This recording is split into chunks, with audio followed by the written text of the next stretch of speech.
వీర జవాన్ మురళీ నాయక్ కుటుంబాన్ని వైసీపీ అధినేత జగన్ పరామర్శించారు. సత్యసాయి జిల్లా కలితాండాకు వెళ్లిన మాజీ సీఎం జగన్ అమరుడైన జవాన్ మురళీ నాయక్ కుటుంబ సభ్యులను పరామర్శించారు. దేశం కోసం ప్రాణాలు అర్పించిన మురళీ నాయక్ అందరికీ స్ఫూర్తిదాయకమన్నారు. మురళీ నాయక్ కుటుంబానికి వైసీపీ నుంచి 25 లక్షల ఆర్థిక సహాయాన్ని ప్రకటించారు.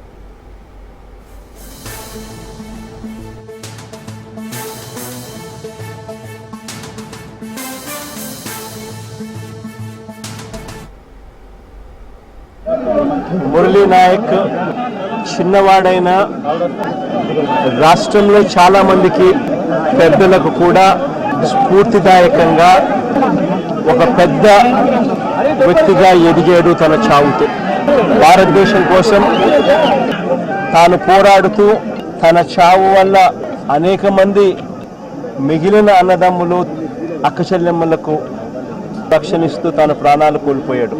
అలాంటి మురళిని త్యాగమైతే వెనక్కి తాలేము, కానీ మురళి చేసిన త్యాగానికైతే మాత్రం ఆంధ్ర రాష్ట్రంలో ఉన్న ప్రతి ఒక్కరం కూడా మురళికి ఇప్పటికీ కూడా రుణపడే ఉంటాం.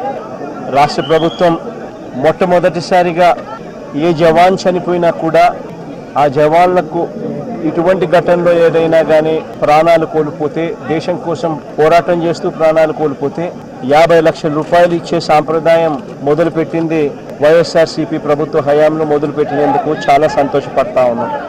ఆ సాంప్రదాయాన్ని కొనసాగిస్తూ ఇప్పటి ప్రభుత్వం కూడా 50 లక్షల రూపాయలు మురళి కుటుంబానికి ఇవ్వడానికి ముందుకొచ్చినందుకు ఈ ప్రభుత్వానికి కూడా కృతజ్ఞతలే.